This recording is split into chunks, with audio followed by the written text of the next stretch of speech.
à toutes et à tous ma team, j'espère que vous allez bien. Aujourd'hui pour cette nouvelle vidéo, on se retrouve pour la présentation de l'étape 4 du Critérium du Dauphiné 2020. Donc nouvelle vidéo sport, nouvelle vidéo cyclisme. Donc l'étape d'aujourd'hui, ça sera Ugine-Megève pour une étape de montagne de 153,5 km. Donc étape assez courte mais très difficile de par son parcours tout simplement. Donc on regarde un petit peu le profil de cette étape. Alors les coureurs vont commencer très rapidement avec les premières ascensions. On aura le col de Planbois, 6 km à 9% de moyenne. C'est un col de première catégorie, court mais très pentu en fait. Donc ça va être très fatigant et ça va être une bonne entrée en matière pour bien grimper. Il y aura quand même le col du Marais avant qui n'est pas répertorié mais qui va permettre un peu aux coureurs on va dire de s'échauffer. On aura le col de la Croix-Frie. Pareil, c'est un col assez court en final mais très pentu, ce qui fait que la catégorie est quand même assez difficile. Ensuite on aura l'ascension du col des Aravis, 4 km 3, 5% de moyenne. Ça sera le versant en fait le plus court et ça sera en gros la deuxième ascension du col de la Croix-de-Frie en fait. Ensuite, on a la côte d'Héry-sur-Ugine, 2 km 7 à 8,8% de moyenne.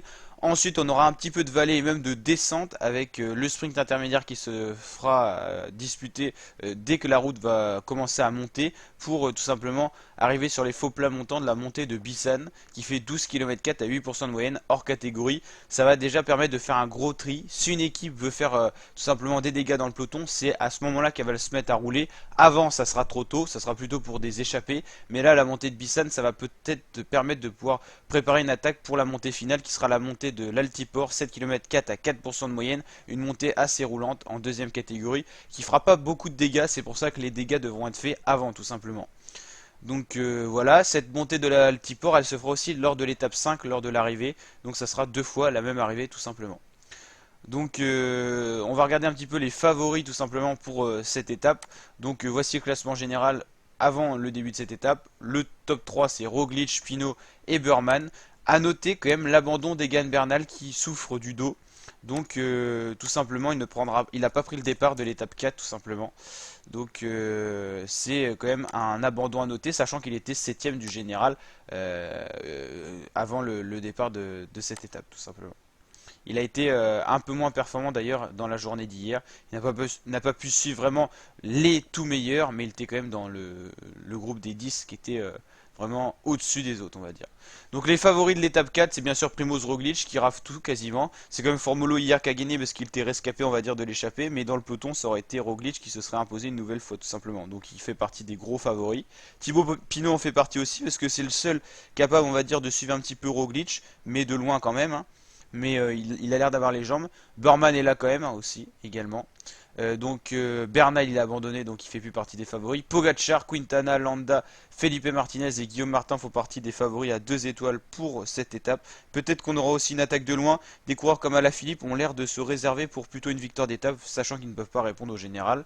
Barguil, Bardet, Sivakov et Angel Lopez et Richie Porte font partie des favoris à 1 étoile pour cette étape. Voilà la team, on suit en intégralité le Critérium du Dauphiné sur ma chaîne YouTube, donc n'hésitez pas à vous abonner à ma chaîne YouTube pour cela, activez la petite cloche de notification pour bien rester abonné et être au courant tout simplement de la sortie des vidéos. On suivra bien sûr le Tour de France 2020 en intégralité du 29 août au 20 septembre la team. Donc n'hésitez pas à vous abonner pour cela, bien sûr plein d'autres contenus à découvrir sur ma chaîne YouTube, dont un album DJ Tseli, donc musique qui va arriver très bientôt, juste après le Critérium du Dauphiné. Donc soyez bien présents la team, ça va être très chaud. Un gros album en perspective avec 21 titres, 10 titres qui vont sortir en fait entre le Critérium du Dauphiné et le Tour de France pendant qu'il y aura un trou au niveau du cyclisme sport. Ensuite on va reprendre le Tour de France et à partir on va dire du 25 septembre on remettra les 11 derniers titres et on va tout péter sur YouTube. Donc je compte vraiment sur vous pour être présent la team, partagez la chaîne un max, on est de plus en plus nombreux et nombreuses, donc merci à tous ceux qui partagent, qui s'abonnent, qui sont nouveaux et tout ça qui arrive, et bien sûr à tous ceux qui sont là depuis longtemps et qui sont abonnés. Donc je vous dis à très bientôt pour de nouvelles vidéos. Ciao.